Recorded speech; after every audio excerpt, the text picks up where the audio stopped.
احمدہ وصلی علی رسولہ الکریم اما بعد فاعوذ باللہ من الشیطان الرجیم بسم اللہ الرحمن الرحیم رب اشرح لی صدری ویسر لی امری واحلل عقدۃ من لسانی یفقہوا قولی۔ یہ ایک خطبہ ہے یوم اقبال کی تقریب میں آج سے 22 برس قبل میں نے دیا تھا، نہیں آج سے 10 سال قبل۔ یوں سمجھیے کہ علامہ اقبال پر میں نے پہلی تقریر جو کی تھی وہ تھی 20 برس قبل سن 74 میں ایچ.ایس.این کالج میں نے تقریر کی تھی۔ وہ تو اس کتاب میں سب سے پہلے نمبر پر شامل ہے۔ اس کے 12 برس بعد پھر یوم اقبال میں اگرچہ میرا بہت سے اجتماعات میں شرکت کا موقع ہوا ہے، لیکن یہ خاص مرحلہ تھا 1986 کا۔ اس میں ایک طویل عرصے کی جلا وطنی کے بعد بے نظیر جب واپس آئی تھی پاکستان میں، تو اس سے ایک دم فضا میں بڑی ہلچل پیدا ہوئی تھی، بہت بڑا استقبال ہوا تھا اس کا، اور بہت سے لوگوں کے جو ہے کان کھڑے ہوئے تھے کہ شاید ملک کے اندر کوئی بہت بڑی تبدیلی آنے والی ہے۔ تو اس وقت معمول سے ہٹ کر یوم اقبال کا جو جلسہ ہوا اس میں خاص طور پر مجھے خطاب کی دعوت بھی دی گئی، گویا کہ مین سپیکر میں تھا۔ دوسرے یہ کہ چونکہ عام طور پر تو وہاں پر بہت سے سپیکرز ہوتے ہیں اور عام سیاسی گفتگو ہوتی ہے، کوئی موضوع نہیں ہوتا، لیکن اس سال باضابطہ ایک معین موضوع بھی دیا گیا۔ اس پر پھر میں نے اپنے خیالات کو مرتب کر کے تحریری خطبہ وہاں پیش کیا تھا، جس کا کہ اس وقت ہم مطالعہ کر رہے ہیں۔ یہ گویا کہ علامہ اقبال کے ساتھ جو میرا ذہنی ربط اور تعلق ہے، اگر اس کی کوئی تاریخ مرتب کرنا چاہے تو 1974 میں نے جو باتیں کہیں، پھر 1986 میں جو باتیں کہیں، اور پھر سب سے ریسنٹ وہ ہے جو آپ پڑھ چکے ہیں، جو بر عظیم پاک و ہند میں اسلام کے انقلابی فکر کی تجدید و تعمیل کا جو پہلا حصہ ہے۔ وہ چونکہ تقریباً 2-3 سال پرانی بات ہے جبکہ میں نے یہ مضامین لکھے تھے نوائے وقت میں، تو اس طریقے سے ایک اس کے درمیان جو ہے تاریخی ربط قائم کیا جا سکتا ہے۔ اور اس خطبے میں پہلی مرتبہ میں نے کچھ ایسی باتیں کہی ہیں کہ جو علامہ اقبال کے خطبات کے صرف 2 الفاظ کے حوالے سے ان پر غور کرنے سے مجھ پر منکشف ہوئی۔ علامہ اقبال نے فرمایا کہ یہ جو موجودہ مغربی تہذیب ہے، اس کے 2 اسپیکٹس ہیں۔ ایک اس کا ظاہری اور خارجی خول ہے، جس کے لیے انہوں نے لفظ استعمال کیا ڈیزلنگ ایکسٹیریئر۔ یہ ڈیزلنگ ایکسٹیریئر کہ جو نگاہوں کو چکا چوند کر دینے والا ہے اور انسانوں کو مبہوت کر دینے والا ہے، اصل میں وہی مبہوتیت تھی جس کے بنا پر سر سید احمد خان نے وہ جو بھی نیا علم کلام جو ہے سائنٹیفک ترتیب دینے کی کوشش کی تھی، اور وہی مروبیت ہے کہ جو اب بھی ہمارے ایک بہت بڑے طبقے کے اندر موجود ہے، وہ ڈیزلنگ ایکسٹیریئر ہے۔ دوسرا لفظ انہوں نے استعمال کیا دی انر کور۔ اس تہذیب کا ایک انر کور ہے، داخلی یا اندرونی جو ہے، اصل جو اس کا ایسنس ہے۔ کور کے لیے کیا اور لفظ لایا جائے اردو میں میری سمجھ میں نہیں آ رہا اس وقت۔ جی خول تو ایکسٹیریئر ہوا نا، کور تو کسی چیز کا اندر کا گودا ہوتا ہے، جیسے سرکنڈا ہے تو اس کے اندر گودا جو ہے وہ ہے جو بہت ہی یعنی نرم و نازک شے ہوتی ہے، اوپر اس کے جو کورنگ ہے وہ خول ہے۔ تو ڈیزلنگ ایکسٹیریئر، بلکہ جو میں آپ کو کئی مرتبہ وہ جملہ سنا چکا ہوں یعنی اپنشدس کا کہ man in his ignorance identifies himself with the material sheaths which encompass his real self. تو ایک تو ریئل سیلف ہے، وہ انر کور ہے انسان کی، داخلی شخصیت اس کی جو ہے اصل انر کور، اور ایک اس کے گرد جو مادی غلاف چڑھ گئے ہیں۔ اسی طریقے سے اس تہذیب کا بھی ایک انر کور ہے اور ایک اس کا ایکسٹیریئر ہے۔ یہ ایکسٹیریئر بہت ڈیزلنگ ہے۔ انر کور کے بارے میں اقبال نے بہت ہی جرأت اور ہمت کا ثبوت دیتے ہوئے یہ الفاظ کہے کہ وہ خالص قرآنی ہے۔ اب یہ بظاہر احوال بہت ایک عجیب سی بات ہے کہ موجودہ مغربی تہذیب کا انر کور قرآنی ہے، اس پر بڑے غور و فکر کی ضرورت ہے، اور اس میں گویا کہ اسی کا تجزیہ کر کے میں نے بتانے کی کوشش کی ہے۔ اور اس میں یہ بھی میں پہلے ہی عرض کر دوں کہ مجھے ایک اشکال رہتا تھا ایک حدیث کے بارے میں۔ یہ حدیث جو ہے مسلم شریف میں آئی ہے، حضرت عمر بن الخطاب رضی اللہ تعالی عنہ سے مروی ہے کہ حضور نے فرمایا ان اللہ یرفع بہذا الکتاب اقواما ویضع بہ آخرین۔ یہ حدیث تو آپ لوگوں کو یاد ہو چکی ہوگی اب تک یا نہیں؟ کتنے حضرات کو یاد ہوئی؟ نہیں یاد ہوئی؟ وہ یاد ہو گئی خیرکم من تعلم القرآن وعلمہ، یاد ہو گئی؟ یہ بھی یاد کیجئے، میں لکھ دیتا ہوں آپ کو۔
اسرار پڑھو ذرا اس حدیث کو۔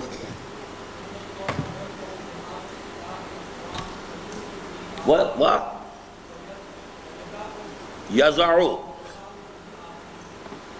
کیا ترجمہ ہوگا اس کا؟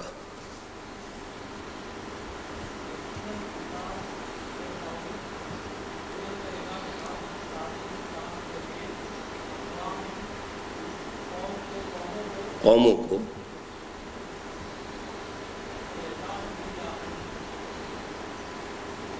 اس کے ہے نہیں، یہ ضاع یضیع سے نہیں ہے، وضع یضع، وقع یقع، اسی سے تواضع لفظ بنا ہے۔ تواضع کسی کہتے ہیں؟ وضع مادہ ہے، اس سے تواضع اردو میں استعمال ہوتا ہے،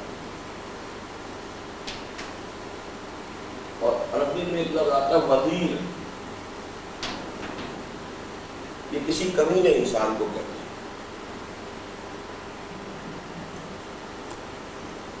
تواضع نیچے جھکنا، کسی کے سامنے اپنے آپ کو پست کرنا۔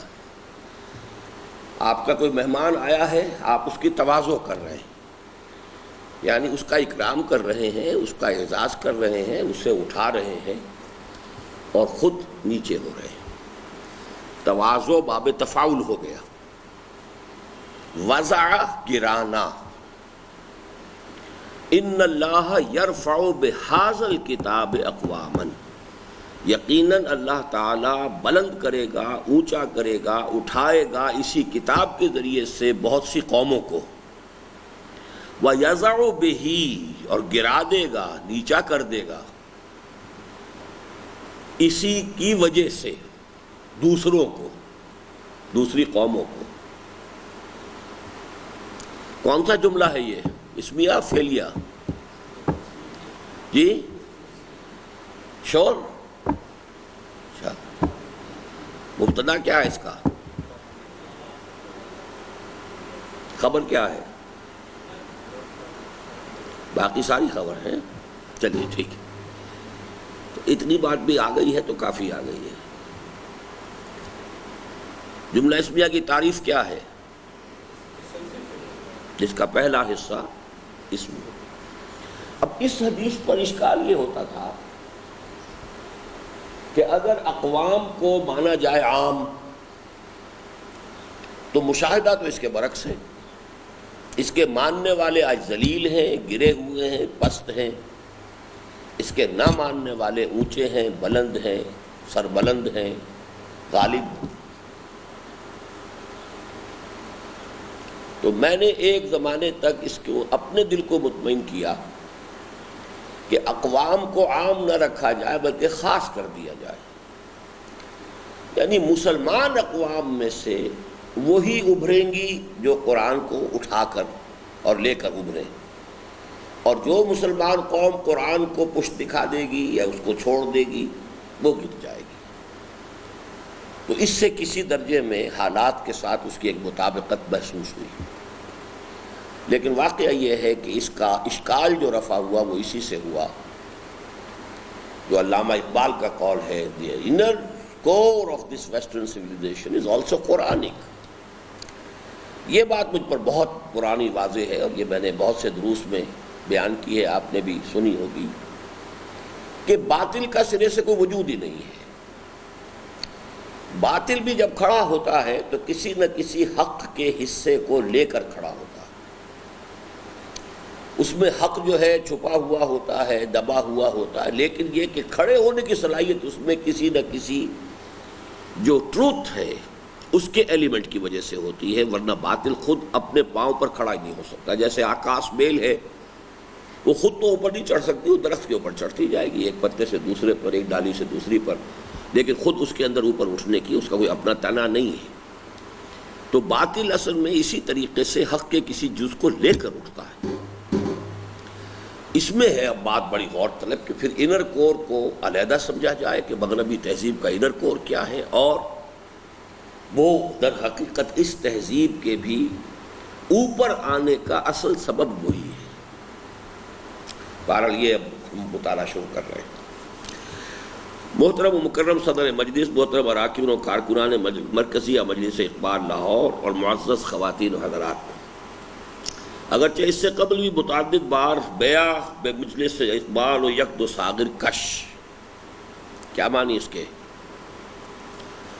بیع آؤ بمجلس اقبال، اقبال کی مجلس میں آؤ، و یک دو ساغر کش، اور ایک دو ساغر چڑھاؤ.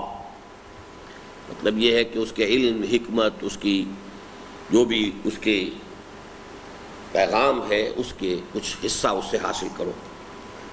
اگرچہ اس سے قبل بھی متعدد بار بیع بمجلس اقبال و یک دو ساغر کش کے مصداق مجلس اقبال میں شرکت و شمولیت کی سعادت حاصل ہو چکی ہے، لیکن اس بار جس انداز میں اس بندہ ناچیز کا اعزاز و اکرام فرمایا گیا ہے اس کا شکریہ ادا کرنے کے لیے مناسب الفاظ واقعتاً میرے پاس موجود نہیں ہیں.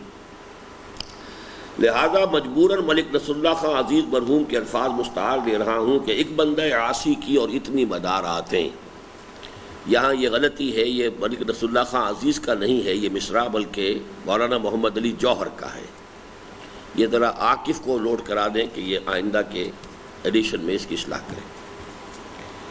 مجھے آج ہی صبح کی فلائٹ سے شام الہدا کے مستقل پروگرام کے لیے کراچی روانہ ہونے آنا تھا، لیکن مجلس اقبال میں شرکت کی سعادت کے لیے یہ ادنا سا تردد تو ہرگز کوئی قربانی نہیں کہ یہاں سے سیدھا ایئرپورٹ اور ایئرپورٹ سے سیدھا تاج محل ہوٹل کراچی پہنچوں. البتہ منتظمین مجلس کا یہ احسان عمر بھر یاد رہے گا کہ انہوں نے خاص طور پر میری شمولیت کے لیے مجلس کا آغاز اپنے طے شدہ پروگرام سے 1 گھنٹے پہلے کیا. میں نے جب کہا کہ میری تو سیٹ بک ہے، مجھے جانا ہے، ان کا شام 1 گھنٹے پہلے اپنی مجلس شروع کر لیتے ہیں، لیکن آپ اس میں ضرور شرکت کریں. اور اس کے ساتھ ہی اپنی اس محرومی کا احساس بھی شدت سے ہے کہ آج سے 1.5 سال قبل کی ایک مجلس، اسی طرح کی ایک مجلس کی طرح آج بھی مجھے اپنی گفتگو ختم کرتے ہی آداب مجلس کے خلاف فوراً روانہ ہو جانا ہوگا، کیونکہ مجھے تو فلائٹ پکڑنی تھی. اور اس طرح میں اپنے سے بدرجہ اعلم و افضل اصحاب علم و فضل کے افکار و خیالات سے مستفید نہ ہو سکوں گا.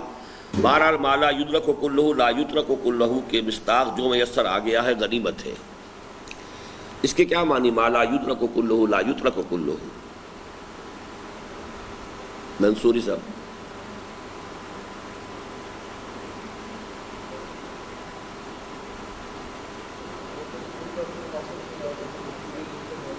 جی.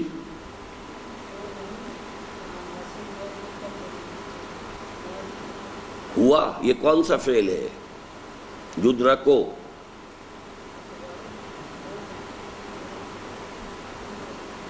گزارا معروف ہے مجہول ہے؟ مجہول ہوگا. تو جو حاصل نہ کیا جا سکے کلہ کل کا کل، لا یترو کو نہیں چھوڑ دیا جاتا، یہ پھر مضارع مجہول ہے. کلہ کل کا کل، یعنی اگر کوئی شے کل مل نہیں سکتی تو کل کو چھوڑنا نہیں چاہیے، بلکہ جو مل سکے وہ تو لو. ایک تو یہ ہے کہ ایک شے اگر آپ تمام و کمال حاصل نہیں کر سکتے تو چھوڑو، تو دوا کرو، اس سے بالکل کوئی تعلق نہ رکھو. ایک یہ ہے کہ بھائی جو بھی کچھ اس میں سے حاصل کیا جا سکے وہ تو حاصل کر لو، پورا نہ صحیح تو کم صحیح. ما لا یدرک کلہ لا یترک کلہ، ایسا نہیں ہوتا کہ جو شے کل کی کل حاصل نہ کی جا سکے اسے کل کے کل کو چھوڑ دیا جائے، بلکہ یہ ہے یعنی جس کو ہم کہتے ہیں آل اور نن، یا تو ہو تو سب ہو، نہیں تو زیرو. یہ جو ہے یہ فزیولوجی میں یہ ایک لا ہے، اور اس کا بھی میرے دروس میں بہت دفعہ حوالہ آیا آل اور نن. اس لیے کہ مسکولر جو کنٹریکشن ہوتی ہے، مسکولر فائبر جو ہے، اس کا اصول یہ ہے کہ وہ کنٹریکٹ کرتا ہے تو پورا کرتا ہے، ایسا نہیں ہو سکتا کہ ادھورا کرے، یا بالکل سٹیمولس جو ہے اتنا کمزور ہے کہ وہ کنٹریکٹ کرے گا ہی نہیں. جب کرے گا تو پورا کرے گا. یہ نہیں کہ اگر ہلکا سٹیمولس ہے تو ہلکا کنٹریکشن ہو، زیادہ اسٹرانگ سٹیمولس آ گیا زیادہ اسٹرانگ کنٹریکشن ہو، بلکہ وہ آل اور نن لا ہے وہاں. لیکن یہاں اس آل اور نن لا کے خلاف ہے کہ اگر کوئی شے کل نہ مل سکے تو جتنی مل سکے وہ تو غنیمت ہے. بہت سے حضرات یقیناً اس پر حیران ہوں گے کہ میں اپنی روایت کے اکثر خلاف آج اپنے خیالات تحریری صورت میں پیش کر رہا ہوں. اس کی وجہ یہ ہے کہ عام معمول سے ہٹ کر اس بار مجلس اقبال کے لیے بھی ایک موضوع تجویز کر دیا گیا ہے، یعنی فکر اقبال کی روشنی میں حالات حاضرہ اور ہماری قومی ذمہ داریاں. اور یہ موضوع اول تو خطیبانہ جوش سے زیادہ سنجیدہ غور و فکر کا متقاضی ہے. ثانیاً اس کا اندیشہ ہے کہ زبانی گفتگو کی روا روی میں اس کا کوئی اہم گوشہ تش نہ رہ جائے. پھر ایک خواہش یہ بھی ہے کہ یہ باتیں جد از جد وسیع پیمانے پر لوگوں کے سامنے لائی جائیں اور من و عن شائع ہوں. لہذا نون والقلم وما یسطرون کے مطابق ذہن و لسان کے مابین قلم کو زبان کی شیرازہ بندی کے ذریعے کے طور پر استعمال کر رہا ہوں. یہ جملہ آپ مجھے سمجھائیں گے؟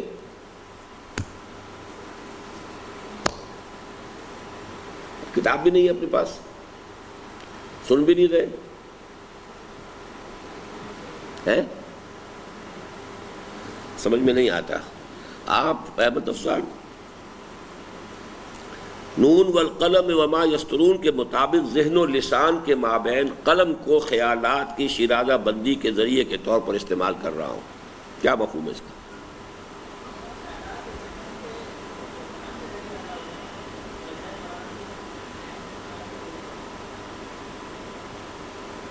بجائے نہیں، درمیان میں. یعنی یہ کہ ایک شکل تو یہ ہوتی کہ ذہن سے براہ راست زبان پر آتے ہیں، یہ خطیبانہ انداز ہوتا ہے. ایک کہ ذہن نے پہلے قلم کو حکم دیا، قلم نے لکھ لیا، اب زبان اس قلم سے لکھے ہوئے کو پڑھ رہی ہے. تو گویا کہ ذہن اور زبان کے درمیان آ گیا قلم. اور قلم کے ذہن اور زبان کے درمیان آنے کا فائدہ کیا ہے کہ شیرازہ بندی جو ہے اس کی، انگریزی میں کیا کہتے ہیں آپ مضمون نویسی کو؟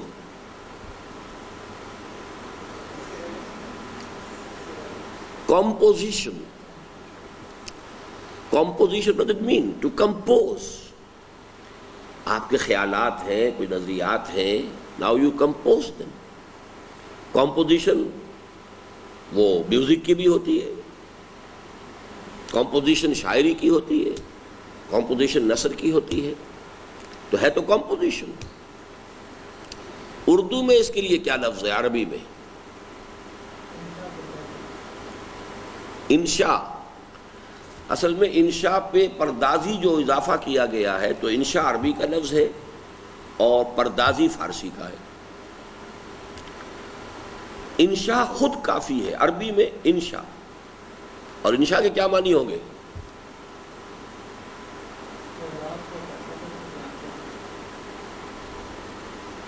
مادہ کیا ہے اس کا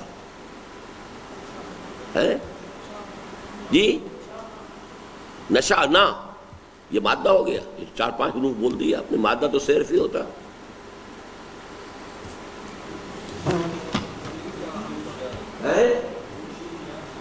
نون شین یا حمزہ. نون شین حمزہ. اچھا اس سے باقی فارغ ہونا ہی انشاء.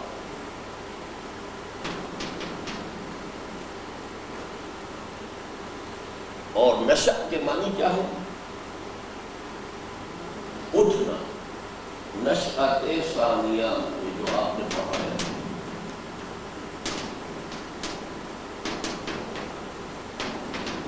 دوسری مرتبہ اٹھنا. اسلام ایک مرتبہ اٹھا پھر گرا. اب ہماری ساری یہ جدوجہد کائے کے لیے؟ اسلام کی نشأت ثانیہ. جو پہلا کتاب آپ نے پڑھا ہوگا اپنے اس کورس میں لٹریچر، جو آپ کو ویڈیو کے ذریعے سے دکھایا گیا، اسلام کی نشأت ثانیہ. نشہ. لیکن جس چیز کا نام ہے ہمارے ہاں جو نارکوٹکس وہ نشہ ہے، وہ ہے کے ساتھ ہے نشہ. تو اس میں اب منشیات اور یہ جو لفظ بنا دی گئے بالکل غلط ہیں. یہ عربی کے الفاظ عربی کے وزن پر لے آئے ہیں، لیکن وہ نشہ سے ہے. نشہ کے معنی تو اٹھانا ہے اور نشہ گراتا ہے. تو ہوگا بھی تو منشہات ہونا چاہیے نشہ والا. لیکن صحیح لفظ اس میں یہی ہے کہ نشہ آور. اس لیے کہ فارسی غالباً عربی کا لفظ نہیں ہے نشہ. نشہ جو ہے فارسی کا لفظ ہے. تو وہاں صحیح ہے نشہ آور ادویات، نشہ لانے والی ادویات. نشہ پلا کے گرانا تو سب کو آتا ہے. مزہ تو تب ہے کہ گرتوں کو تھام لے ساقی. گرتوں کو تھامنا، گرتوں کو اٹھانا اصل کام ہے، نہ کہ گرانا. تو نشہ پلا کے گرانا تو سب کو، وہ نشہ ہے. نون شین اور ہا. اور یہ نشہ نون شین اور حمزہ، اس سے بنا انشاء. کوئی صاحب ایسے ہیں کہ جو بتا سکے کہ قرآن مجید کی ایک سورت میں یہ الفاظ ایک ہی جگہ پر بہت مرتبہ آئے ہیں؟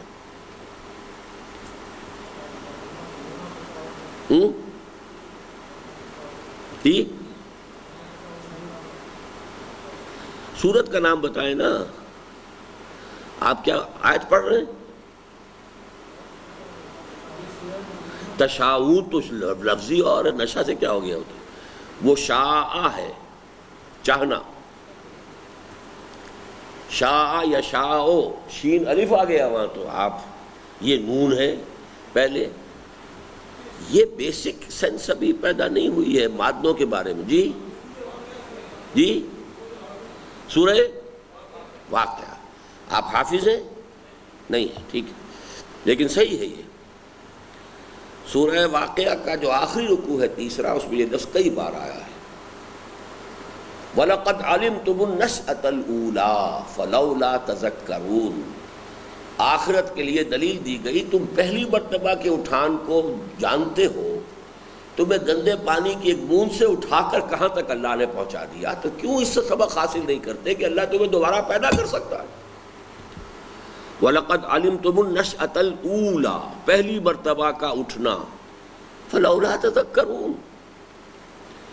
اسی طریقے سے فرمایا أَفَرَأَيْتُمُ النَّارَ الَّتِي تُورُونَ أَأَنشَأْتُمْ شَجَرَتَهَا أَمْ نَحْنُ الْمُنشِئُونَ. اب دیکھیے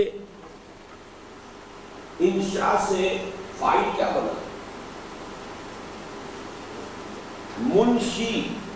یہ جو منشی کا لفظ ہے جو آج ہمارے ہاں بڑا ہلکا سا بن گیا ہے، کسی زمانے میں یہ بہت قیمتی لفظ تھا. جیسے مولوی، مولوی بڑے ادب کا لفظ ہوتا تھا. مثنوی، مولوی، معنوی، مولوی بہت اونچا لفظ ہوتا تھا، اب اسے کہاں گرا دیا؟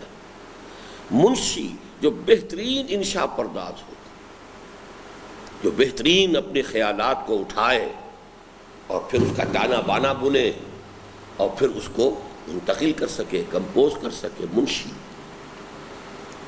تو منشی کے معنی یہ تھے۔ چلیے عنوان میں اختیار کردہ ترتیب سے ذرا ہٹ کر میں پہلے حالات حاضرہ کے ضمن میں اپنا مشاہدہ اور تجزیہ پیش کرنے کی اجازت چاہتا ہوں۔ اب اس میں سے آپ میں سے کچھ تو بہت ہی نابالغ ہوں گے اس وقت، آج سے ظاہر بات ہے کہ 10 سال پرانی بات ہے یہ، لیکن کچھ اگر ذہن میں دھندلا سا نقشہ کچھ لوگوں کی ہو تو ذہن میں لائیں پاکستان کے کیا حالات تھے۔ آج ہر شخص یہ محسوس کر رہا ہے کہ ہم نے معمار پاکستان قائد اعظم محمد علی جناح مرحوم کے اس اندیشے کے عین مطابق جو ان کے اس تاریخی جملے میں سامنے آتا ہے، God has given us a golden opportunity to prove our worth as architects of a new nation. And let it not be said that we didn't prove equal to the task.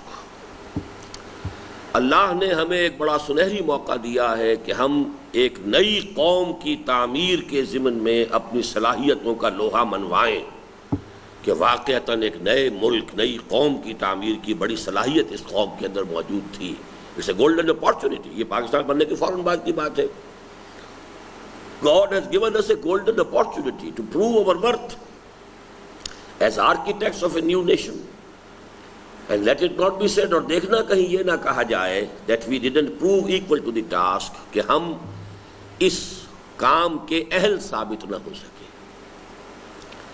تو قائد اعظم کے الفاظ کے مطابق ہمیں اپنی نااہلی اور عدم قابلیت کا بھرپور ثبوت دیتے ہوئے ان کے قائم کردہ پاکستان کو تو آج سے لگ بھگ 14.5 سال قبل دولخت کرا لیا تھا۔ اب وہ 24.5 برس ہو گئے، 10 برس کے بعد ہم پڑھ رہے ہیں اس تحریر کو۔ اب اندیشہ ہے کہ مفکر اور مصور پاکستان علامہ اقبال نے 1930 میں جس پاکستان کا خواب، an independent Muslim state at least in the north west of India، سن 30 میں علامہ اقبال نے جس پاکستان کا خواب دیکھا تھا اس میں ایسٹ پاکستان شامل نہیں تھا۔ اس لیے اس میں دیکھیے کہ پہلے قائد اعظم کی بات کی ہے کہ قائد اعظم کے ہاتھوں جو پاکستان بنا تھا وہ 2 خطوں پر مشتمل تھا، ویسٹ پاکستان، ایسٹ پاکستان۔ اس کو تو ہم توڑوا چکے، لیکن اب بھی یہ غنیمت ہے کہ وہ جس کا خواب اقبال نے دیکھا تھا وہ پاکستان ابھی موجود ہے۔ تو کہیں ایسا نہ ہو کہ ہم اپنی مزید نااہلی کا ثبوت دیتے ہوئے اس کے بھی حصے بکھرے کرا دیں۔ جس کا خواب an independent Muslim state at least in the north west of India کی صورت میں دیکھا تھا، کہیں ہم اسے بھی اپنی نااہلیوں کے بھیٹ نہ چڑھا دیں اور اس طرح بر صغیر پاک و ہند کی مسلم قوم کی نصف صدی سے زائد عرصے پر پھیلی ہوئی مساعی حبط اعمال کے حسرتناک انجام سے دوچار نہ ہو جائیں۔ مسلم لیگ کا آغاز ہوا 1906 میں، پاکستان بنا 1947 میں۔ 41 برس کی مساعی تھی، تقریباً نصف صدی کی، جو پاکستان کی شکل میں ظاہر ہوئی۔ تو اگر پاکستان ختم ہو جاتا گویا کہ حبطت اعمالہم، وہ ساری محنت اکارت گئی، ضائع ہو گئی۔ ایسا نہ ہو جائے، اس لیے کہ ایک طرف خاموشی گفتگو ہے، بے زبانی ہے زباں میری کے مصداق، تا حال بے آئینی ہی سرزمین پاکستان کا آئین ہے۔ کوئی قانون ہے ہی نہیں، کوئی دستور ہے ہی نہیں۔ گویا قمری حساب سے اپنی قومی زندگی کے 40 سال پورے کر چکنے کے باوجود واضح رہے کہ آنے والے ماہ رمضان مبارک کے 27ویں کو یہ 40 سال پورے ہو جائیں گے، اور آج جب ہم پڑھ رہے ہیں تو جو رمضان گزرا ہے اس کے 27ویں کو 50 سال پورے ہو چکے ہیں۔ ہم 40 سال عمر عزیزت گذشت، مزاج تو از حال طفلی نہ گشت کے مصداق سیاسی اور دستوری اعتبار سے ہنوز نابالغ ہیں۔ اس فارسی شعر کا ترجمہ کیا ہے؟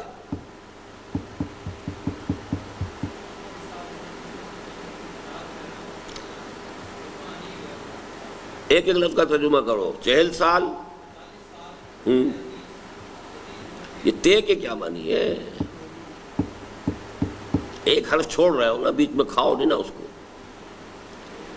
عزیزت، تیری عمر کے، تیری عمر عزیز کے 40 سال گزر چکے ہیں۔ تے جو لگ جاتا ہے نا تو یہ فارسی میں تیرے کا معنی دیتا ہے۔ 40 سال عمر عزیزت گزشت، جس سے گفتگو کی جا رہی ہے کہ اے میرے مخاطب، تیری عمر کے 40 سال عمر عزیز کے گزر چکے ہیں۔ مزاج تو از حال تفلی نہ گشت، حال طفلی، تمہارا مزاج ابھی، تمہاری عمر کتنی ہو گئی ہے؟ 41، تو وہ بچپنے سے نکل آئے کہ نہیں؟ کہیں یہ شعر مستاق اس کا تم پر اپلائی تو نہیں ہو رہا کہیں؟ 40 سال عمر عزیزت گزشت، مزاج تو از حال طفلی نگشت، کہ مصداق سیاسی اور دستوری اعتبار سے ہنوز نابالغ ہے، تو دوسری طرف صاف نظر آتا ہے کہ آہ وہ تیر نیم کش جس کا نہ ہو کوئی ہدف، اور چلتا ہوں تھوڑی دور ہر ایک راہ رو کے ساتھ، پہچانتا نہیں ہوں ابھی راہ بر کو میں، کہ مصداق اس قافلہ ملی کی کوئی منزل معین ہے ہی نہیں، اور یہ ہجوم مومنی بے مقصدیت کے صحرائے تیہ میں بالکل اس شان سے بھٹک رہا ہے کہ کس طرف جاؤں کدھر دیکھوں کسے آواز دوں، اے ہجوم نامرادی دل بہت گھبرائے ہیں۔ 10 سال کے بعد آج پھر پاکستانی قوم بالکل اس کیفیت کے ساتھ دوچار۔ اب کل جو حادثہ ہوا ہے اور جو بھی واقعہ ہوا ہے، اٹ کین فلیئر اپ، یہ سن 69-70 کی کیفیات بھی بن سکتی ہیں، یہ سن 77 کی کیفیات بھی بن سکتی ہیں، لیکن سن 69-70 کی ساری جو بھی تھی اکھیڑ پچھاڑ، اس سے بھٹو صاحب برآمد ہو گئے تھے، سن 77 کی اکھیڑ پچھاڑ سے ماشاء اللہ آ گیا تھا۔ کوئی مثبت، کوئی مستحکم، کوئی اسلام کی طرف پیش رفت والا کوئی نظام نہیں آ پایا۔ ابھی تک ہم وہیں کھڑے ہیں، اور آج کے حالات میں اس خطبے کا مطالعہ میں سمجھتا ہوں کہ بہت ہی اہم ہے۔ صحرائے تیس کے کیا معنی ہے؟ ہاں، چونکہ یہ لفظ آیا ہے یتیہون فی الارض، ورنہ صحرائے تیہ کوئی لفظ نہیں ہے عربی کا۔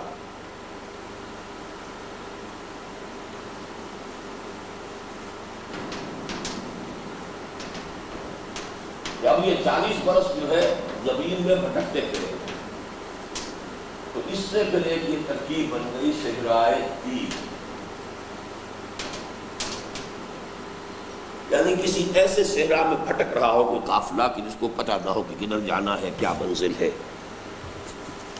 چنانچہ اغیار تانے دے رہے ہیں، پھپتیاں چست کر رہے ہیں، مبصرین اور تجزیہ نگار انتشار، ڈس انٹیگریشن اور حصے بکھرے ہو جانے اور بلکنائزیشن کی پیشن گوئیاں کر رہے ہیں۔ اس زمانے میں خاص طور پر کچھ ایک زائرنگ نام کے ایک صاحب امریکن جرنلسٹ تھے، پاکستان میں کچھ عرصے موجود رہے، تو ان کی جو مقالات چھپے تھے وہ یہ تھا کہ پاکستان از ایٹ دی ورج آف بلکنائزیشن اور ڈس انٹیگریشن۔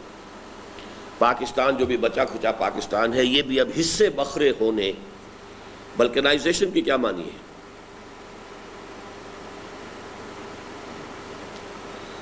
جنرل معلومات کا بھی بہت ہی لو لیول ہے جی، کہ کہاں سے بنا لفظ یہ جی؟ بلک سے۔ بلک کے معنی تو ہوتا ہے جمع ہو جانا، بلک۔ بلکان کسے کہتے ہیں؟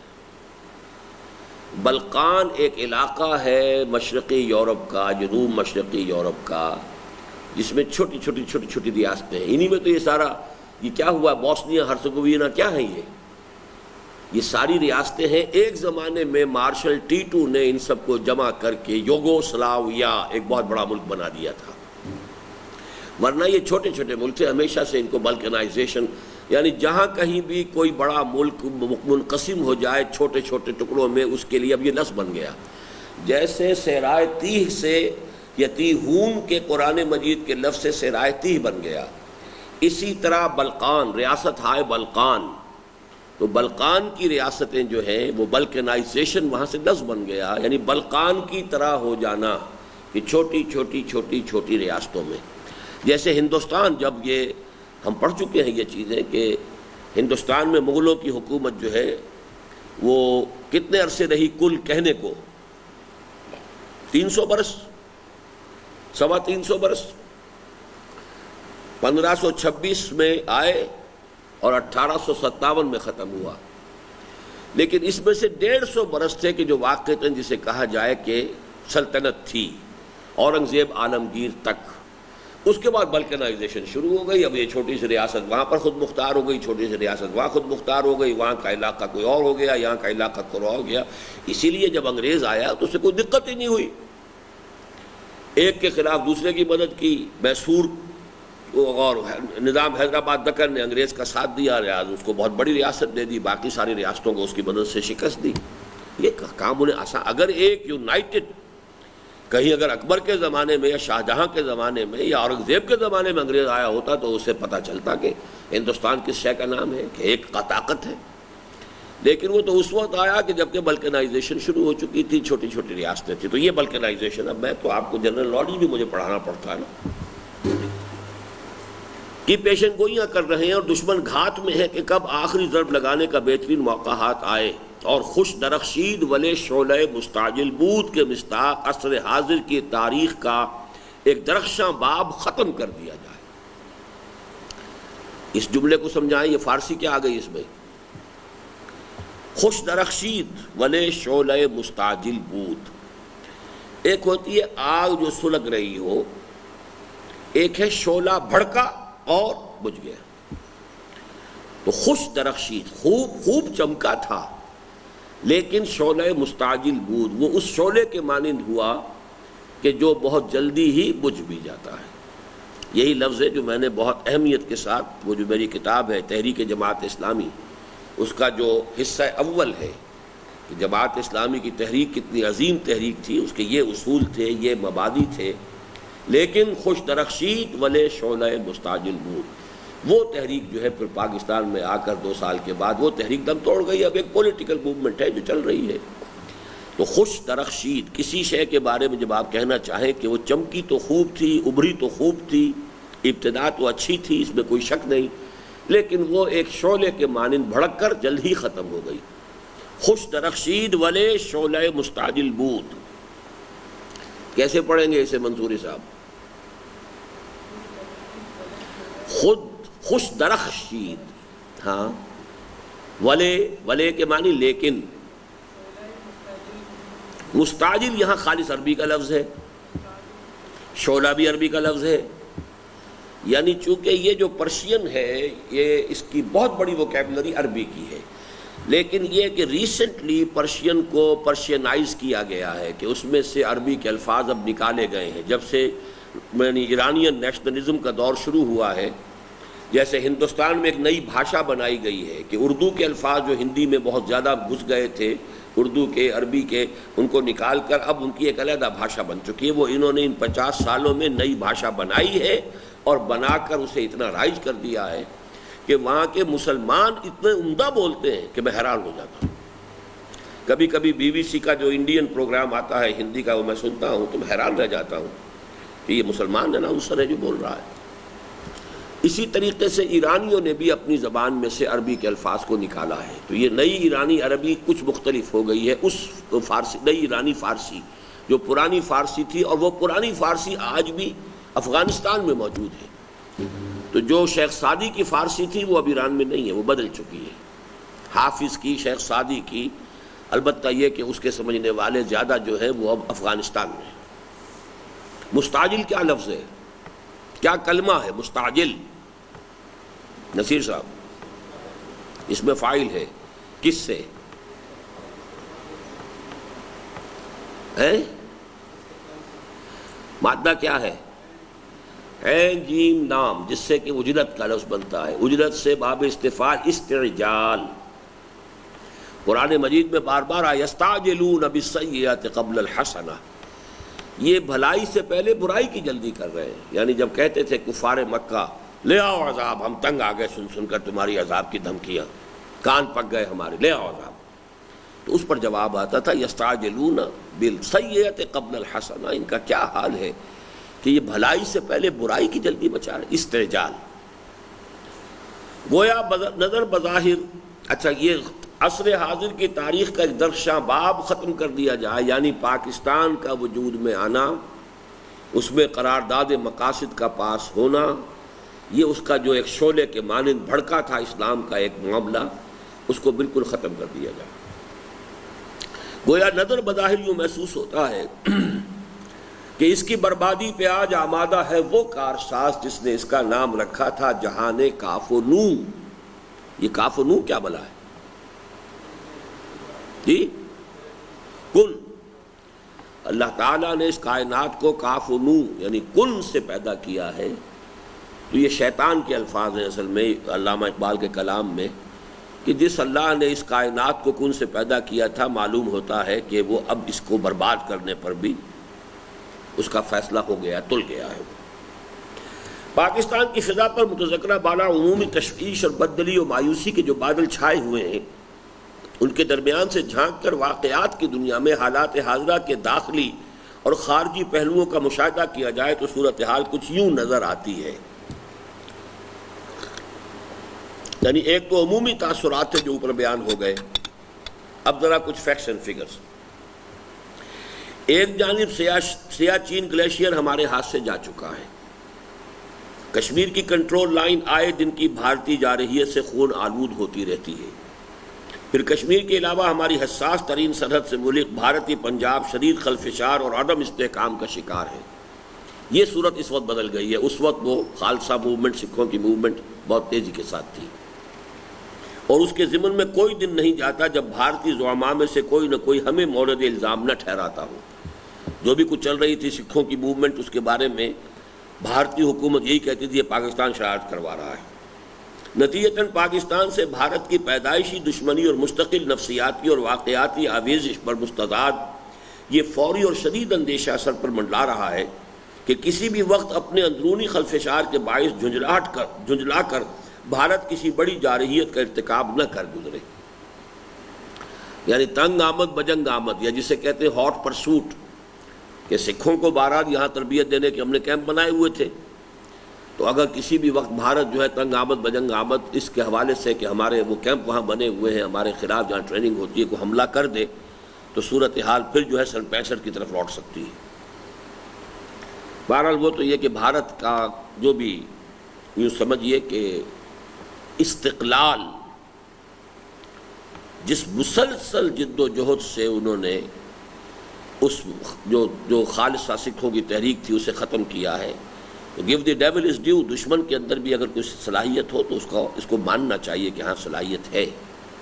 حالانکہ بہت ہی جس طریقے سے کشمیر کا مسئلہ ہے، 6 لاکھ فوج انہوں نے جھونک دی، اور ظاہر بات ہے کہ فوج جب کہیں اس طریقے سے ان ایکشن ہوتی ہے تو خرچ بے پناہ ہوتا ہے۔ کتنا خرچ ہو رہا ہے بھارت کا اس کا آپ کو اور مجھے اندازہ نہیں ہے، لیکن وہ اس پر تلے ہوئے ہیں کہ جس کو انہوں نے کہہ دیا ہے کہ یہ ہمارا اٹوٹ انگ ہے، اس کو اس کے بارے میں کوئی بات سننے کو تیار نہیں، کم وٹ میں۔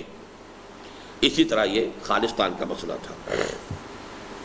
دوسری جانب افغانستان کی صورتحال اور اس کے داخلی نظریاتی تصادم پر مستعد روس کی ننگی اور براہ راست مداخلت اور امریکہ کی قدرے ڈھکی چھپی اور بالواسطہ دخل اندازی نے نہ صرف یہ کہ پاکستان کے لیے شدید مسائل و خطرات پیدا کر رکھے ہیں، بلکہ واقعہ یہ ہے کہ پاکستان، افغانستان اور روسی ترکستان کے پورے علاقے کی قسمت کو گویا ایک معلق ترازو سے وابستہ کر دیا ہے۔ اب اس میں 10 برس میں کیا بہت تبدیلی ہو چکی، روس شکست کھا کے جا چکا، لیکن وہ خلفشار موجود ہے، اس کے جو باقیات و سیئات سمجھیے کہ وہاں کوئی مستحکم حکومت نہیں ہے، کس سے بات کریں کس سے نہ کریں، ایک سے بات کریں تو دوسرا ناراض، دوسرے سے کریں تو پہلا ناراض۔ اور اس وقت جو آج کی تازہ ترین خبر ہے وہ یہ ہے کہ اب اصل میں پاکستان تو گویا کہ اس معاملے میں آئسولیٹ ہو چکا ہے، اب اصل جو رسہ کشی ہو رہی ہے وہ ایران اور امریکہ کے درمیان ہے، پرو امریکن اور پرو رشین، پرو ایرانین، یہ چکر ہے اس وقت جو چل رہا ہے۔ ہم تقریباً اس پوری جو ہے جد و جہد اس سے ہم تقریباً یعنی یوں سمجھیے LBW جس کو کہتے ہو چکے ہیں۔ یہ آج کے خاص کوئی ایک تھا تجزیہ، میں نے ابھی پڑھا نہیں ہے لیکن محسوس ہوتا ہے کہ بات صحیح ہے۔ چنانچہ جہاں اس کی بھی امید ہے کہ ایک مرد درویش کے لگ بھگ 5 صدی قبل کے الفاظ کہ ایک ولولہ تازہ دیا میں نے دلوں کو لاہور سے تا خاک بخارا و سمرقند، یہ علامہ اقبال نے اپنے بارے میں کہا ہے، ایک ولولہ تازہ دیا میں نے دلوں کو لاہور سے تا خاک بخارا و سمرقند۔ یہ بہت معنی خیز لفظ ہے، لاہور سے پاکستان شروع ہو رہا ہے اور پھر بخارا اور سمرقند تک جانے کے لیے بیچ میں یہ افغانستان آ رہا ہے، اور افغانستان کا یہ علاقہ وہ ہے جو حضور کے زمانے میں خراسان تھا، اور بخارا اور سمرقند تک کا علاقہ بعض لوگ کہتے ہیں کہ اس خراسان میں شامل تھا۔ اور حدیث میں بھی چونکہ خراسان کا تذکرہ آیا ہے، اور اقبال نے جو فارسی کو ذریعہ بنایا ہے اپنے کلام میں، 2/3 اس کا کلام فارسی میں، صرف 1/3 اردو میں ہے۔ اس کا سبب بھی یہ ہے کہ اسے یہ جو سینٹرل ایشیا کی ریاستیں ان میں سے اکثر جگہ پر فارسی سمجھی جاتی ہے۔ ایران بہت بڑا ملک ہے، وہاں فارسی ہے، ادھر آذربائیجان تک فارسی ہے، تو یہ جو سینٹرل ایریا ہے ایشیا کا، اس میں چونکہ فارسی زبان جو ہے سب سے زیادہ سمجھی جاتی ہے، بولی جاتی ہے، اس لیے علامہ اقبال نے اس کو ذریعہ بنایا۔ تو یہ ایک مرد درویش کے لگ بھگ 5 صدی قبل کے الفاظ کے ایک ولولہ تازہ دیا میں نے دلوں کو، لاہور سے تا خاک بخارا اور سمرقند، حقیقت و واقعیت کا روپ دھار لے اور یہ خطہ ایک وحدت کی صورت اختیار کر کے اسلام کی نشأت ثانیہ، اب یہ نشہ کا لفظ آج سمجھ میں آ گیا آپ کو، نشأت ثانیہ اور عالمی غلبے کا نقطہ آغاز بن جائے۔ وہاں یہ خطرہ بھی حقیقی اور واقعی ہے کہ سائبیریا کا برفانی ریچھ بحیرہ عرب کے گرم پانی میں غوطہ لگانے کے لیے آخری دوڑ کا آغاز کر دے، اور خاکم بدہن پاکستان بھی اس کی عریاں جارحیت کا نشانہ بن جائے۔ یہ سن 86 کی صورتحال ہے۔ سائبیریا کا برفانی ریچھ جو ہے اس کو ہمیشہ سے خواب دیکھتا رہا ہے، زار کے زمانے سے، کہ گرم پانیوں تک پہنچنے کے لیے افغانستان اور پھر بلوچستان یہ اس کے لیے قریب ترین راستہ بنتا ہے۔ تو بخارا اور سمرقند سے نیچے اترے اور براہ راست جو ہے گرم پانی تک پہنچ جائے، تو اس کا بھی امکان موجود ہے۔ یہ تو ہوا پاکستان کا اس وقت کا جو بیرونی صورتحال تھی اس کا نقشہ۔ داخلی محاذ پر پاکستان کی ماں اور معمار پاکستان اور مصور و مفکر پاکستان دونوں کی مشترک وراثت مسلم لیگ، جو ان دونوں کے منظر عام پر آنے سے قبل واقعتاً صرف نوابوں اور نوابزادوں اور وڈیروں اور جاگیرداروں کی جماعت تھی، البتہ سن 35 اور 47 کے درمیان ایک عوامی تحریک کی صورت اختیار کر گئی تھی۔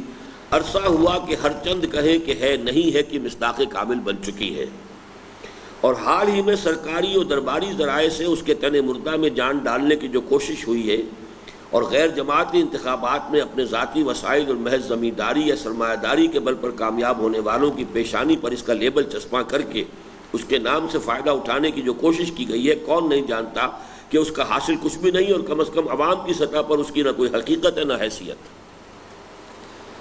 اس کو آپ کچھ واضح کریں گے کہ یہ کیا صورت تھی، اس کے بین السطور کیا ہے؟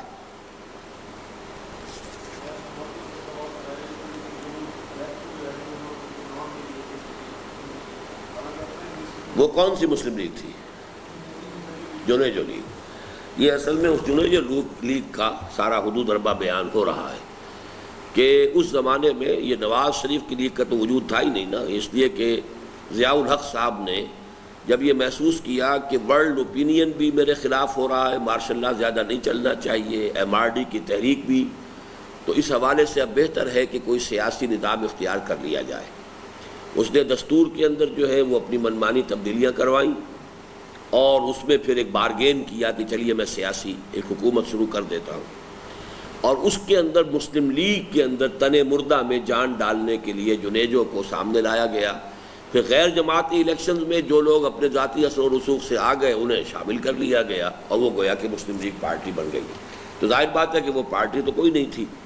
البتہ اس کے بعد سے ان 10 سالوں میں کیا فرق واقع ہو چکا ہے، جنیجو لیگ کی حیثیت ختم ہو چکی ہے ابھی باقی، لیکن اس کی کوئی عوامی حیثیت نہیں ہے، اگرچہ وہ زمیندار کچھ ہیں وہ جو اپنے جو بھی اثر و رسوخ سے آ سکتے ہیں، لیکن یہ کہ اس اثنا میں نواز شریف صاحب نے یقیناً، اس میں کوئی شک نہیں، جہاں دینی اعتبار سے میں ان پر شدید جو ہے تنقید کرتا ہوں اور بہت بڑا گناہ گار سمجھتا ہوں، بڑا مجرم سمجھتا ہوں دین کا، لیکن سیاسی اعتبار سے اس حقیقت کو ماننا چاہیے کہ اس شخص نے محنت کی ہے، مشقت کی ہے، مسلسل جو ہے کام کیا ہے اور تکلیفیں اٹھائی ہیں، اور مسلم لیگ کے نام سے بہرحال اب ایک فعال جماعت ملک میں موجود ہے، اور وہ اصل میں نواز شریف کی یہ بات ہے، یہ حقیقت ہے کہ جس کو تسلیم کیا جانا چاہیے۔ اس وقت کے حالات سے اب تک جو صورت تبدیلی آئی ہے وہ یہ ہے۔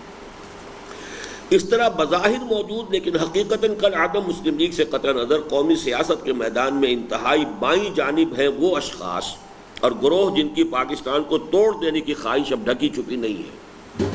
ولی خان صاحب تھے، وہ تو روس کی آمد جو ہے اس کو ویلکم کہہ رہے تھے، اور سارا معاملہ کہ پاکستان اب ٹوٹے۔ اسی طریقے سے بلوچستان کے اندر بلوچ سردار تھے، یہ سب لیفٹسٹ عناصر جو ہیں انہوں نے کھلم کھلا یہ کہنا شروع کر دیا تھا پاکستان کو ٹوٹ جانا چاہیے۔ ادھر سندھ میں جی ایم سید بڑھ کے مار رہا تھا، اس نے تو کتاب لکھ دی تھی اب پاکستان کو ختم ہو جانا چاہیے، اس عنوان سے پوری ایک کتاب اس نے لکھی، اور کتاب بہت بڑے پیمانے پر جو ہے سندھ میں چھپی ہے اور لکھی۔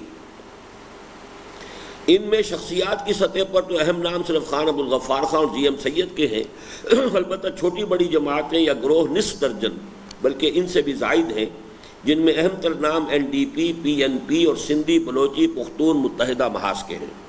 تاہم غنیمت ہے کہ ابھی ان سب کا دائرہ اثر صرف چھوٹے صوبوں تک محدود ہے، اور پنجاب کی حد تک اس کی صرف ایک خفیف سی صدائے بازگشت جناب حنیف رامے کی صورت میں سامنے آئی ہے۔ وہ یاد ہے کچھ؟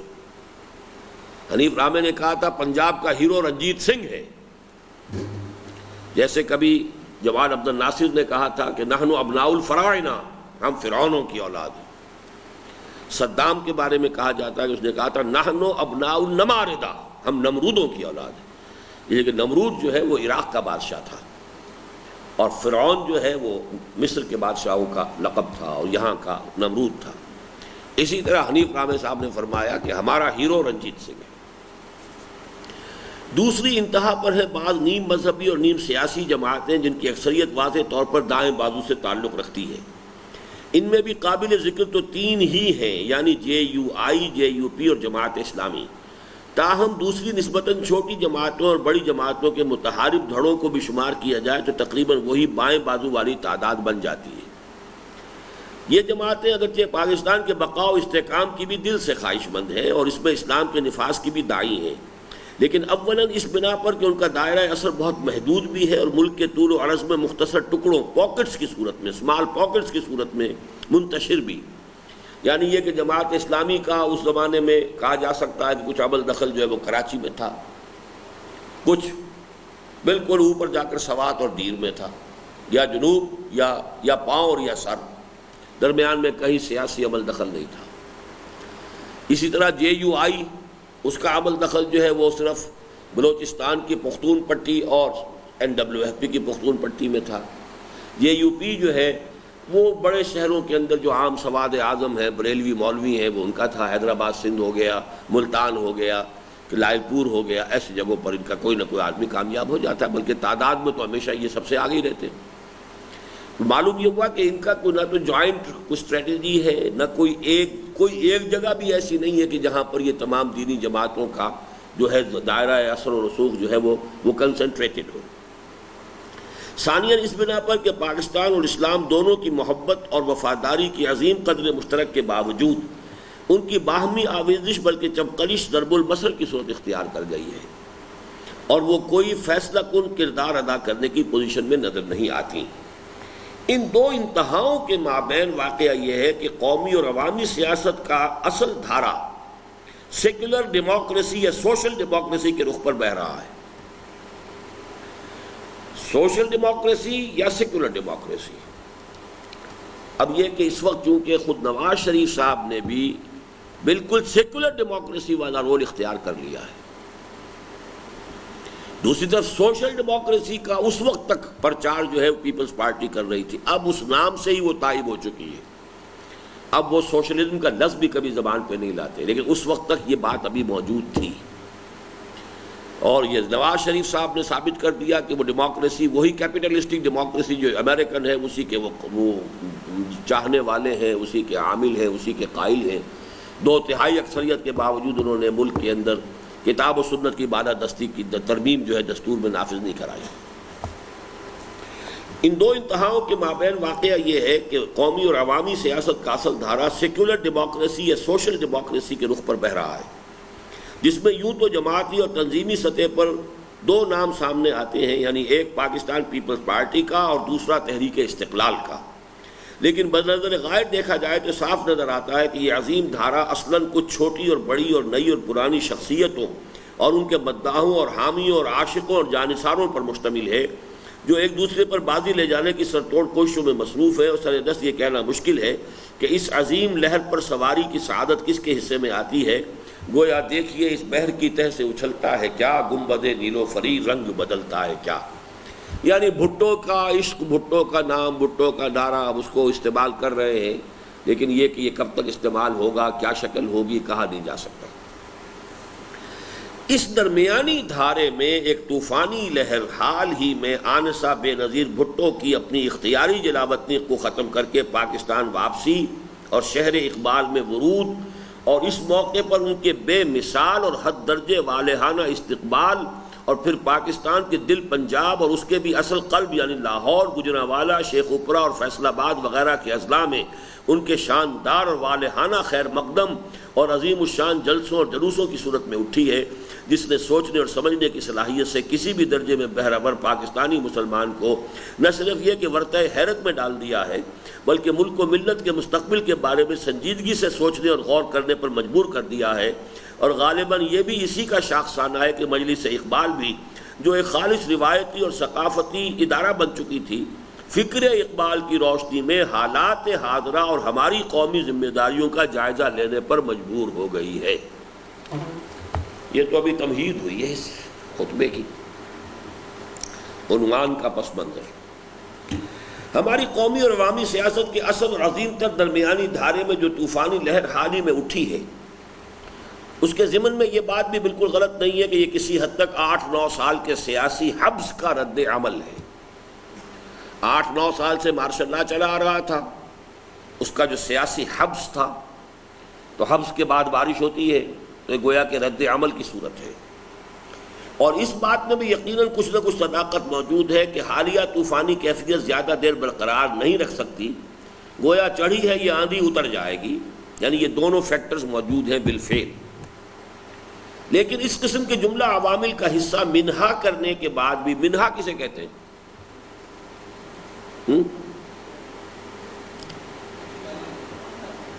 کیا لفظ ہے یہ اصل میں؟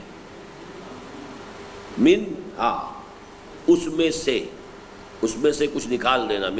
منہا کرنا بھی ایک لفظ بن گیا ہے، حقیقت میں یہ من اور ہا سے بن کر بنا ہوا ہے. منہا کرنے کے بعد بھی اس حقیقت فنومینن کی اہمیت ہرگز کم نہیں ہوتی، اور اس امر کی شدید ضرورت ہے کہ اس کا حقیقت پسندانہ تجزیہ کیا جائے کہ اس کی اصل عوامل کیا ہے، اجزاء ترکیبی کیا ہیں، اور اس کے ضمن میں ملک و ملت کے مخلصوں اور بہی خواہوں کا طرز عمل کیا ہونا چاہیے. اس لیے کہ جہاں یہ اندیشہ موجود ہے کہ اس طوفانی لہر کے جوش کو ٹھنڈا پڑتے دیکھ کر اس پر سوار قائدین بے قابو ہو جائیں اور جھنجھلاہٹ میں کوئی غلط اقدام کر بیٹھے. جیسے کہ میرا تجزیہ یہ ہے کہ اس وقت کل جو واقعہ ہوا ہے وہ جماعت اسلامی کی انتہائی فرسٹریشن کا ایک مظہر ہے. سیاسی اعتبار سے ایل بی ڈبلیو ہو چکی، کوئی حیثیت نہیں رہی. اب اس کے کارکن تو ہیں، موجود ہیں، ان میں جوش ہے، خروش ہے. لہذا جماعت ہی کے ایک اہم کارکن کے جو تقریباً لیڈ کر رہے تھے اس قافلے کو جو لاہور سے گیا ہے، وہ مجھے صاف بتا کر گئے ہیں کہ ہماری مرکزی جو قیادت ہے اس کا فیصلہ یہ تھا کہ کہیں بھی ریزسٹ نہیں کیا جائے گا، بلکہ جہاں روکا جائے گا وہیں پر دھرنا مار کر بیٹھ جائیں گے.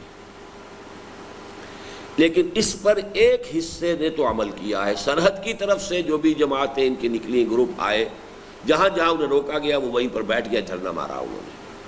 لیکن لاہور سے جانے والا قافلہ جو ہے اس نے اس صورتحال کو تسلیم کرنے سے انکار کر دیا. یعنی مرکزی حکم کچھ اور تھا، چھوٹے سے پیمانے پر وہی صوفی محمد خان صاحب والا معاملہ وہاں ہو گیا ہے. صوفی محمد خان نام ہے، کیا نام ہے؟ صوفی محمد صاحب. بس کہ یہاں فیصلہ یہ تھا کہ کوئی ریزسٹنس نہیں ہوگی، کسی بھی رکاوٹ کو نہیں توڑا جائے گا. لیکن ان کو اصل میں ابتدائی 2 کامیابیاں حاصل ہو گئیں. چناب کے پل پر بہت تھوڑی سی نفری تھی.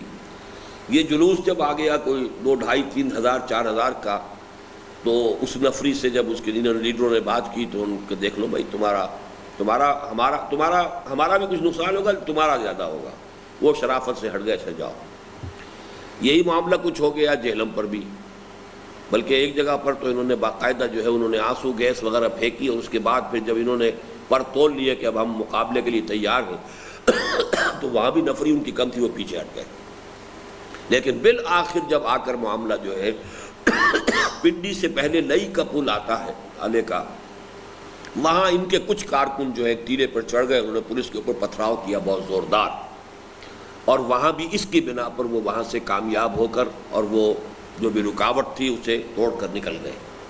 اب آخری پوائنٹ تھا وہ جو پنڈی میں ہے، جو صدر اور شہر کے درمیان پل ہے ریلوے کا، اس کے نیچے سے وہ موریا پل، جیسے لاہور کا ایک موریا پل، دو موریا پل ہے، ایسا ایک پل ہے، وہاں پر یہ سارا معاملہ ہوا ہے۔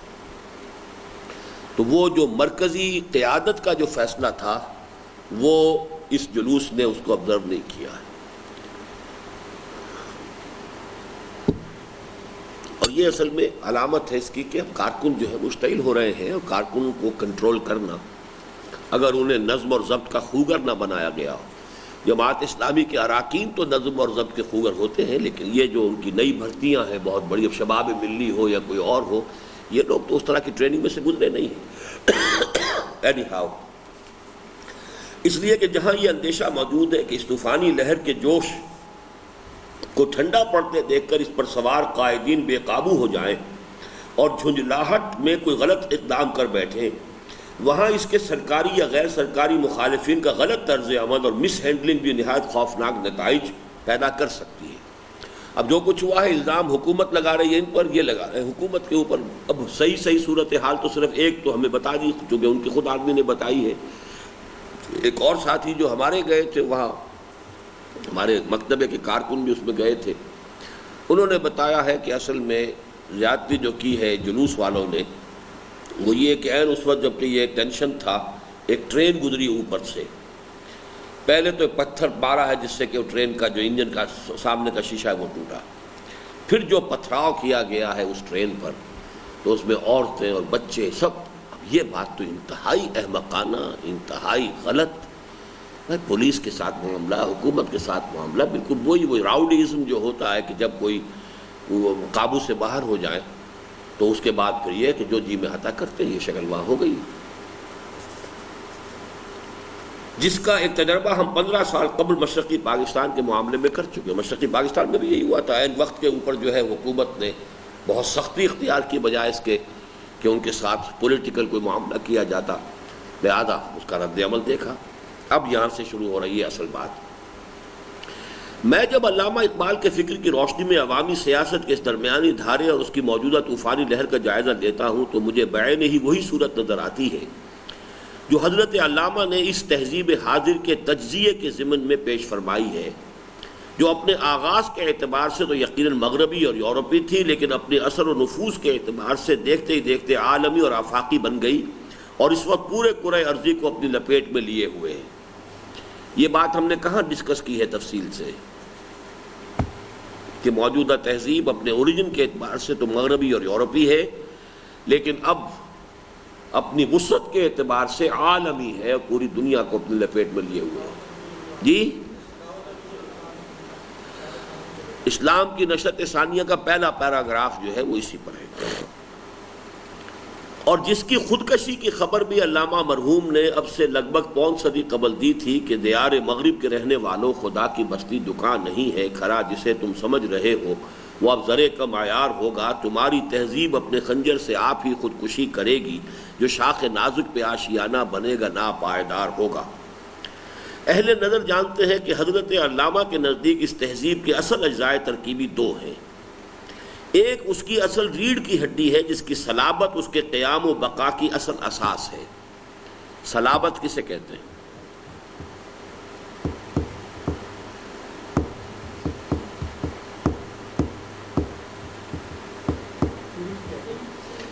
ریڑھ کی ہڈی صلب، بین صلب و ترائب، تو صلب چونکہ یہ جو ہے ریڑھ کی ہڈی، اسی سے انسان کا قد سیدھا ہے، اس میں ذرا سی گڑبڑ ہو جائے تو کبڑا ہو جائے گا۔ تو جو چیز کسی شے کو سیدھی کھڑی رکھ سکے وہ اس کے لیے صلابت کہلاتی، اس میں صلابت ہے، یعنی اس میں طاقت ہے کھڑے رہنے کی، اسٹریٹ کھڑے رہنے کی صلاحیت۔ اس کی اصل ریڑھ کی ہڈی ہے جس کی صلابت اس کے قیام و بقا کی اصل اساس ہے۔ خطبات میں حضرت علامہ نے اسے انر کور سے تعبیر فرمایا ہے اور اسے خالص قرآنی الاصل گویا 100% اسلامی قرار دیا ہے۔ یعنی الفاظ قرآنی ولا تقف ما لیس لک بہ علم ان السمع والبصر والفؤاد کل اولئک کان عنہ مسئولا کے مطابق یہ طرز و روش کے اپنے موقف کی بنیاد نہ توہمات پر قائم کی جائے، نہ نرے ہوائی تخیلات پر، بلکہ مشاہدات و تجربات اور ان پر مبنی ٹھوس استدلال پر قائم کی جائے۔ یہ آپ آیت پڑھ چکے ہیں نا، کہاں ہے یہ؟ بنی اسرائیل کا 4واں رکوع، ٹھیک؟ کیا ترجمہ ہے اس کا؟ وَلَا تَقْفُ مَا لَيْسَ لَكَ بِهِ عِلْمٌ، مت پیچھا کرو۔ تقفو کیا وہ ہے کلمہ؟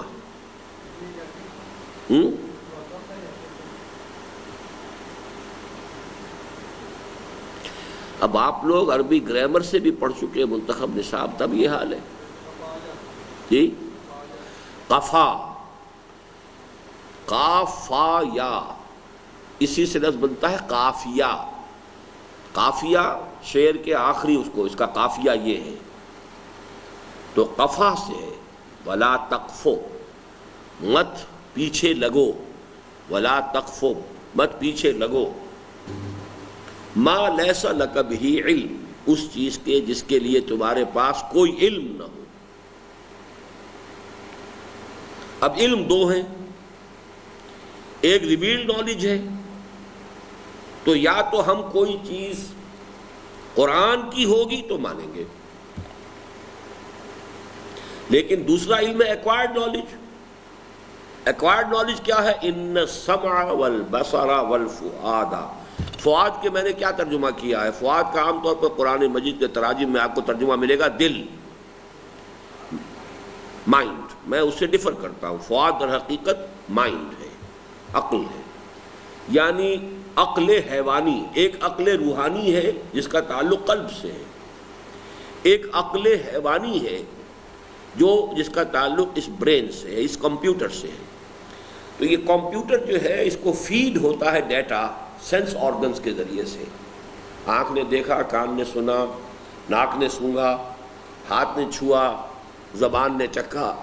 یہ 5 سینس آرگنز ہیں کہ جو انسان کو جو ڈیٹا دے رہے ہیں وہ اس کو یہ پروسیس کرتا ہے، نتیجے نکالتا ہے۔ تو ایک علم ہے ایکوائرڈ نالج۔ مجھے پھر یاد آ گیا وہ العلم و علمان والی آپ نے شاید نہیں سنی ہے۔ اب میں پروگرام بناؤں گا انشاءاللہ، بہت تھوڑے دن آپ کے رہ گئے، لیکن مجھے آج بتایا لطف الرحمان صاحب نے کہ آپ لوگوں کی کچھ دلچسپی کم ہو گئی، کچھ ایسے محسوس کر رہے ہیں کہ جیسے شاید بس جو کام ہونا تھا ہو چکا۔ ایسا ہے احساس؟ ذرا اپنے تمام ساتھیوں کو دوبارہ ریجوینیٹ کریں، انہیں نشت ثانیہ کریں ان کی دوبارہ۔ اب جو بھی دن رہ گئے تھوڑے سے ان کو آمادہ کریں۔ اور ایک تو میرے جو اب آپ نے سورہ حدید کا جو ٹرانسلیشن بھی پڑھ لیا، اس سے پہلے آپ نے اس کو منتخب نصاب کے کیسز میں سن لیا تھا۔ اب اس میں جو میں نے جب پورے ترجمے جو اپنے منتخب نصاب کا ریسنٹلی دوبارہ جب میں نے درس دیا ہے تو اس کے ویڈیوز موجود ہیں، اس کے حوالے سے سورہ حدید از اے مسٹ، وہ آپ سن لیں۔ وہ در حقیقت ہمارے اس پورے منتخب نصاب کا جو حصہ ہے قرآن مجید کے مطالعے کے ساتھ، جو ہمارے اس رجوع القرآن کورس کا ایک میجر جو ہے ایک حصہ ہے، اس کا کلائمیکس وہ ہوگا پھر کہ اس کو آپ اس کو سن لیں پوری توجہ سے، اور پھر اس میں سوالات اپنے پاس لکھتے جائیں۔ تو پھر میں سیشن ایسے رکھوں گا آپ کے ساتھ کہ جن میں ان سوالات کے جوابات دوں گا۔ ایک سوال میرے پاس اب بھی ہے، شاہد مجید صاحب کا میرے پاس رکھا ہوا ہے، وہ میں نے احتیاط کے ساتھ، لیکن یہ 2 ہفتے تو میرے ایسے گزرے ہیں کہ آج مجھے بڑی مشکل سے ریکلیکٹ کرنا پڑا کہ ہم کہاں تھے، کیا پڑھ رہے تھے، اس لیے کہ میں تو مسلسل سفر میں رہا ہوں۔ جی آڈیٹوریم میں جو دیے ہیں، جو 45 منٹ کے چنکس کی شکل میں اس کے جو ہے کیسٹس، آڈیوز، ویڈیوز موجود ہیں۔ یہ پورا منتخب نصاب میں نے ویڈیوز کی شکل میں دے دیا ہے۔ اس میں سے پردے کے بارے میں بھی میں چاہوں گا کہ چونکہ جو بعض شریک طالبات ہیں ہمارے اس کورس میں، وہ شاید اس کے بارے میں ان کا ذہن صاف نہیں ہے، تو وہ بھی میں نے اسی منتخب نصاب کے ضمن میں جب یہ آیت آئی تھی وَلَا تَقْرَبُوا الزِّنَا، اسی یعنی سورہ بنی اسرائیل میں، تو اس کے حوالے سے کہ در حقیقت زنا کے سد باب کے لیے اسلام نے کیا کیا راستے اختیار کیے ہیں، تو اس میں جو پردے کے احکام ہیں ان پہ تفصیلی گفتگو ہوئی ہے، وہ بھی آپ لوگ ضرور آڈیو لے آئے ہیں، نہیں ویڈیو دیکھیے ان کے، آڈیو میں تو وہ دلچسپی رہتی رہی، ویڈیو لیجیے آپ ان کے۔ بہرحال ابھی تو اس کو پڑھیے۔ اہل نظر جانتے ہیں کہ حضرت علامہ کے نزدیک اس تہذیب کے اصل اجزاء ترکیبی دو ہیں، ایک اس کی اصل ریڑھ کی ہڈی ہے جس کی صلابت اس کے قیام و بقا کی اصل اساس ہے، کیونکہ اسی سے سائنس ڈیولپ ہوئی ہے، سائنس نے ہی اس کو وہ سپورٹ دے رکھی ہے جس پر یہ کھڑی ہے، ورنہ تہذیب کبھی کی ختم ہو چکی ہے ان کی۔ وہ تو یہ ہے کہ یہ بدبخت نئے سے نئی چیزیں ایجاد کرتے جا رہے ہیں، پرانے ہتھیار جو ان کے لیے آبسولیٹ ہو جاتے ہیں وہ منہ مانگے داموں تھرڈ ورلڈ کو دے دیتے ہیں، اور اگلی چیز پیدا کر لیتے ہیں کہ تھرڈ ورلڈ جو ہے اسے یوز کرے تو آپس میں کرے، انہیں تو چیلنج کر ہی نہیں سکتے، ان کے پاس اس سے اگلا توڑ وہ ایجاد کر چکے ہیں۔ یہ دوڑ ہے اس وقت کے جس کے اندر اس دنیا چل رہی ہے۔ اب F-16 کس بلا کا نام ہے ان کے نزدیک، وہ اس سے نہ معلوم کتنے آگے جا کے جہاز بنا چکے ہیں، لیکن F-16 کے لیے ناک بھی رگڑوائیں گے اور خوش آمدیں کروائیں گے، اور جو ہے جیسا کہ میں نے کئی دفعہ کہا ہے کہ پورے صوبہ سندھ کی ایک سال کی جو کاٹن کراپ ہے وہ دے کر ایک F-16 لے آئیں گے، اس لیے کہ یہاں مقابلہ ہے بھارت سے، اس کے لیے اس طرح سے گویا کہ سارا خون جو ہے پوری اس دنیا کا یہ نچوڑ رہے بیٹھے ہوئے۔ امریکہ میں انڈسٹری ہی صرف ایک رہ گئی ہے، یا آرمامنٹ انڈسٹری ہے اور یا کمپیوٹر ہے، کمپیوٹر میں سپر کمپیوٹرز کو گارڈ کر رہے ہیں کہ ابھی کسی اور کو ہوا نہ لگے اس کی، بس یہ دو ہیں جس کی وہ پھر منہ مانگی دام لیتے۔ سپر کمپیوٹر کے بغیر یہ ساری آگے کی پروگرامنگ ہو نہیں سکتی، اس میں باقی ان سے کم چیزیں جو ہے وہ بیچتے جائیں گے، لے جاؤ، منہ مانگے دام لیں گے، اور ان کی کمائی کا جو ہے وہ خون پسینے کی کمائی کھینچ کر وہ اپنے ہاں جو ہے وہ عیش کریں گے۔ یہ اس وقت ہو رہا ہے، تو صلابت جو ہے اس تہذیب کی اصل میں وہ اس کی بنیاد پر ہے، ورنہ تہذیب ختم ہو چکی، ان کا خاندانی نظام ختم ہو چکا۔ ایک ملک کا صدر، یونائٹڈ اسٹیٹس آف امریکہ کا صدر کہتا ہے کہ عنقریب ہماری قوم کی اکثریت حرامزادوں پر مشتمل ہوگی، صاف کہا اس نے، born out of any wedlock, one parent family، بچے کو پتہ ہی نہیں میرا باپ کون ہے، ماں ہے بیچاری، اس کے تو جگر کا گوشہ ہے، اس کے جگر کا ٹکڑا ہے، اس نے 9 مہینے اپنے جسم میں اس کو جونک کی طریقے سے اپنا خون پلایا، وہ کیسے چھوڑ دے؟ لہذا سب سے زیادہ ایکسپلائٹڈ، سب سے زیادہ قابل رحم حالت اس وقت وہاں عورت کی ہے۔ یہی وجہ ہے کہ اسلام لانے والوں میں عورتوں کا نمبر زیادہ ہے۔ یہاں ہماری عورتیں ان کے اس ڈیزلنگ ایکسٹیریئر کی وجہ سے مبہوت ہے اور اسی تہذیب کو یہاں پر عام کرنے کے لیے بے چین ہے، اور وہاں کی عورت جو ہے تنگ آ چکی ہے، مرد شادی کرنے کو تیار نہیں، کیوں کرے شادی کرے گا تو عورت کے ہاتھ میں تو اس کی بانڈ آ گئی کہ اگر وہ طلاق دے گا تو آدھی جائیداد دے اور فلاں کرے اور یہ کرے اور وہ کرے۔ بعض ملکوں میں تو یہ ہے کہ آج طلاق دو، آج ہی گھر سے تمہیں نکل جانا پڑے گا، بیوی کے پاس مکان رہے گا، اس کے 1 سال تک جو بھی ہوگا یو گیٹ آؤٹ۔ مرد کہتے ہیں ہم شادی نہیں کرتے، اب عورتیں کیا کریں بغیر شادی کے، وی آر لیونگ ٹوگیدر، ساتھ رہ رہے ہیں، بچے ہو رہے ہیں، but they are not married, legally they are not married, اس لیے کہ میرج لاز وہ ہے کہ کیوں کریں مرد شادی، پاگل ہوا، دماغ خراب ہوا۔ یہ تو مسلمان ہیں بیچارے، وہ کیا کریں، اب دین کے اپنے اس کی وجہ سے وہ پابند ہو جاتے ہیں، بن جاتے ہیں، ان کی باغیں عورتوں کے ہاتھ میں آ جاتی ہیں۔ وہ تو شریف عورت ہو تو بات اور ہے، ورنہ وہاں کی عورت جو ہے ناک چنے چبوا دے مرد کو جب چاہے۔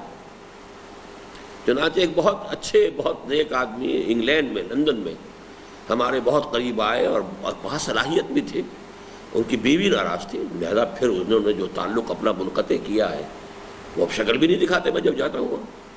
عیدی کے بعد تو سیدھی سی بات یہ ہے کہ چاہے ڈائیورس مرد دے چاہے عورت دے، پہلا کام یہ ہے کہ گھر سے باہر، شوہر گھر سے باہر، یو گیٹ آؤٹ، وہ گھر عورت کا ہے۔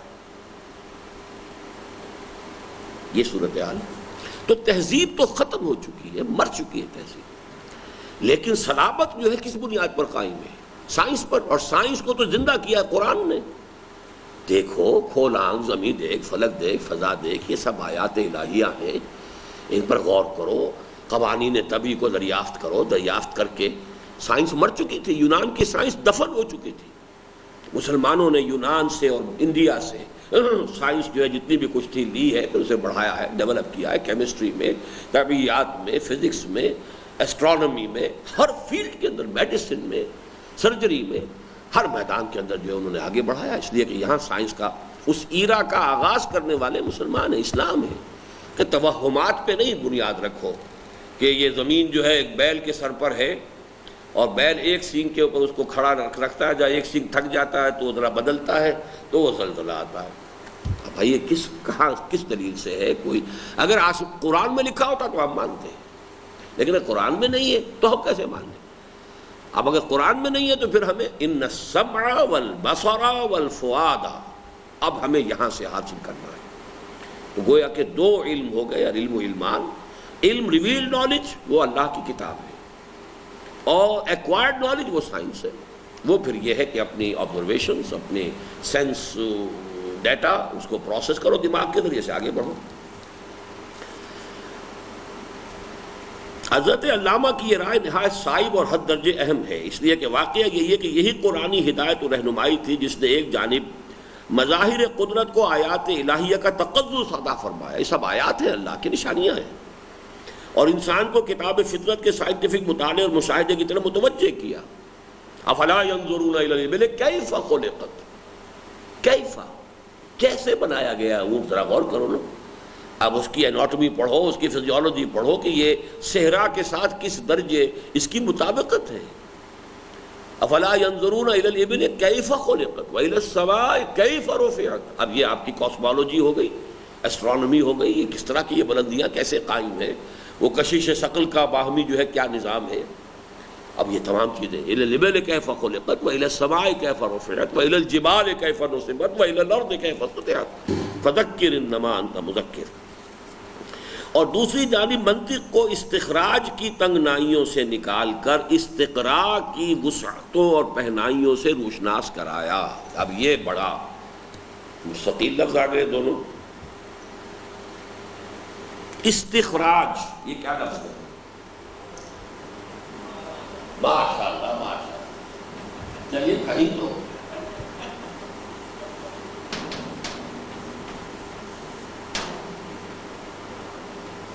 اور استقراء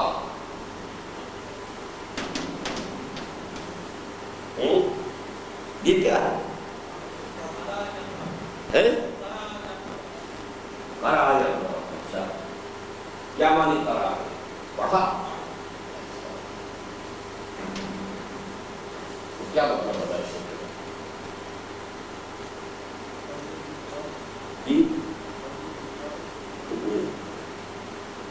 چلیے استخراج نکالنا، اسے انگریزی میں کہتے ہیں ڈیڈکٹیو لاجک۔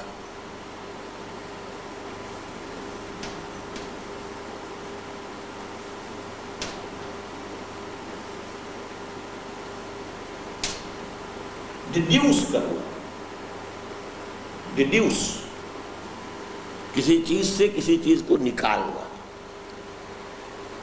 Deductive logic. یہ قرا جو ہے پڑھنے کے معنی میں بھی آتا ہے، لیکن یہ بھی در حقیقت اسی معنی میں کمپوز کرنے کے، اسی سے لفظ قریہ، قریہ کسے کہتے ہیں؟ بستی جہاں لوگ جمع ہیں۔ استقراء کے معنی جمع کرنا، قرا پڑھنا بھی ہے اور قرا جمع کرنا بھی ہے۔ جمع کرنا یہ ہے کہ آپ بڑے وسیع مشاہدے سے اب آپ کچھ چیز لائیے، اور استخراج یہ کہ ایک اصول کے بال کے کھال نکالتے چلے جائیے۔ اس کو یوں بھی کہہ سکتے ہیں میکروسکوپک، مائکروسکوپک، لیکن اس کا یہ مائکروسکوپک اور مائکروسکوپک سے بات پوری سمجھ میں نہیں آئے گی۔ اس کو انگریزی میں کہتے ہیں انڈکٹیو لاجک۔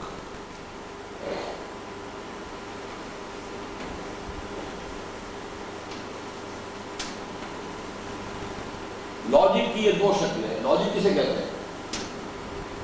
منطق، استخراجی منطق، استقرائی منطق، ڈیڈکٹیو لاجک اور انڈکٹیو۔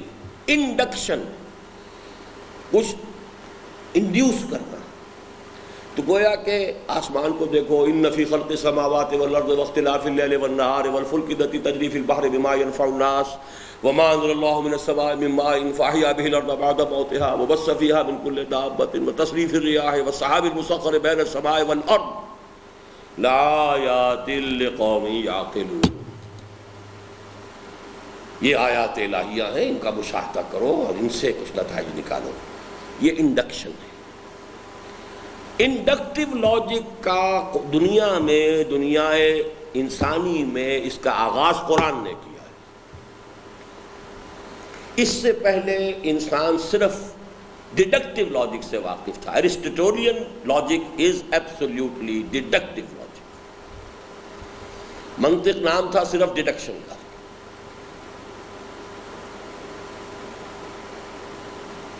تو ڈیڈکشن کے اندر کیونکہ مشاہدات پہلے تھے ہی کم، سائنس کی معلومات تھیں ہی کم، جو تھوڑی بہت تھی ہلدی کی گھاٹ جس کو مل گئی اسی کے اندر سے کرنا تھا، جو کچھ کرنا تھا اسی میں سے نکالنا، اسی میں سے جو بھی نتیجہ، وہ ساری عقل کی خیال آرائی ہے۔ لیکن جب اتنا وسیع میدان ہو گیا ہے، اب سائنس نے کھول دیا ہے، تو اب ڈیڈکشن جو ہے وہ بہت ہی سمجھیے سیکنڈری لیول پر چلی گئی۔ اصل شے انڈکشن ہے۔ جتنا براڈ آپ کا مینٹل جو ہے بیک گراؤنڈ ہوگا، جتنا ویژن براڈ ہوگا، جتنی جو ہے آپ کی وسعت نگاہ ہوگی، اتنا ہی آپ صحیح رائے تک پہنچیں گے۔ نہ یہ کہ وہ جس کو کہتے ہیں کہ کنویں کے مینڈک کی طریقے سے جو چند چیزیں معلوم ہے وہ اسی کے حصے بکھرے کر کے جوڑتے، ادھر سے ادھر سے جوڑ رہے ہیں۔ نوٹ کیجئے، اس لیے کہ واقعہ یہی ہے کہ یہی قرآنی ہدایت و رہنمائی تھی۔ کون سی؟ ان السمع والبصر والفؤاد کل اولئک کان عنہ مسئولا، جس نے ایک جانب مظاہر قدرت کو آیات الہیہ کا تقدس عطا فرمایا، وہ آیت جو میں نے ابھی آپ کو سنائی، آیت الآیات جسے میں نے نام دیا ہے، اور انسان کو کتاب فطرت کے سائنٹیفک مطالعے اور مشاہدے کی جانب متوجہ کیا، اور دوسری جانب منطق کو استخراج کی تنگ نائیوں سے نکال کر استقراء کی وسعتوں اور پہنائیوں سے روشناس کرایا، اور اس طرح جدید سائنس اور ٹیکنالوجی کے لیے میدان ہموار کیا۔ چنانچہ یہی چیز یورپ میں تحریک احیاء علوم کی بنیاد بنی، جس کے نتیجے میں یورپی اقوام اوج ثریا پر پہنچی، اور یہ صورت پیدا ہوئی کہ عروج آدم خاکی سے انجم سہمے جاتے ہیں کہ یہ ٹوٹا ہوا تارا مہ کامل نہ بن جائے۔ حضرت علامہ کی یہ زرد نگاہی بجائے خود جس عظمت کی مظہر ہے اس سے قطع نظر میرے لیے اس کی قدر و قیمت کا، چونکہ یہ میں بیان کر چکا ہوں آج شروع میں، اس لیے صرف پڑھنے کی بات ہے، میرے لیے اس کی قدر و قیمت کا ایک اضافی پہلو یہ ہے کہ اس سے نبی اکرم صلی اللہ علیہ وسلم کے ایک اہم قول کی عظمت و صداقت مبرہن ہوتی ہے، جو صحیح مسلم میں حضرت عمر رضی اللہ تعالیٰ عنہ سے مروی ہے کہ ان اللہ یرفع بہذا الکتاب اقواما ویضع بہ آخرین۔ اب اللہ تعالیٰ اسی کتاب قرآن کے ذریعے قوموں کو ابھارے گا اور اسی کے ترک کرنے کے باعث قوموں کو گرایا۔ گویا مغربی تہذیب بھی جو ابھری تو یقیناً قرآن ہی کی ہدایت و رہنمائی کے ایک اہم جز کے سہارے ابھری، اور مسلمان گرے تو اسی سبب سے گرے کہ انہوں نے قرآن کی اس ہدایت سے یورپ کو روشناس کرانے کے بعد خود اسے ترک کر دیا۔ گویا وہ زمانے میں معزز تھے مسلمان ہو کر، اور تم خوار ہوئے تارک قرآن ہو کر، اور خار از محجوری قرآن شدی، شکوہ سنجے گردش دوران شدی، اے چو شبنم بر زمیں افتندئی، در بغل داری کتاب زندئی۔ تو اس حدیث کو اب میں اقوام، صرف مسلمان اقوام نہیں بلکہ اس کو جیسا کہ اس لفظ کا تقاضا ہے کہ عام کیا جائے، کہ در حقیقت قرآن مجید کے اس اصول کی طرف جس کی طرف کہ علامہ اقبال نے نشاندہی کی ہے، that the inner core of the present western civilization is Quranic۔ اس کے گرد جو انہوں نے اب لبادے جو ہے ڈال دی، اب ان کا تجزیہ ایک ایک کر کے میں بتاؤں گا کہ اس کے اندر اچھائی اور برائی کس کس طریقے سے لپٹ گئی ہے، باطل نے کس طرح اس کا گھیراؤ کر لیا ہے، اور اس کے کچھ مظاہر ہیں جو ڈیزلنگ ہیں، نظر کو خیرہ کرتی ہے چمک تہذیب حاضر کی، یہ صناعی مگر جھوٹے نگوں کی ریزہ کاری ہے۔ لیکن یہ کہ یہ صرف ایک بات کہہ دینے سے تو نہیں بنتی جب تک کہ آپ اس کا تجزیہ نہ کریں، تو ان کا تجزیہ کر کے بات کو آگے چلائیں گے انشاءاللہ کل۔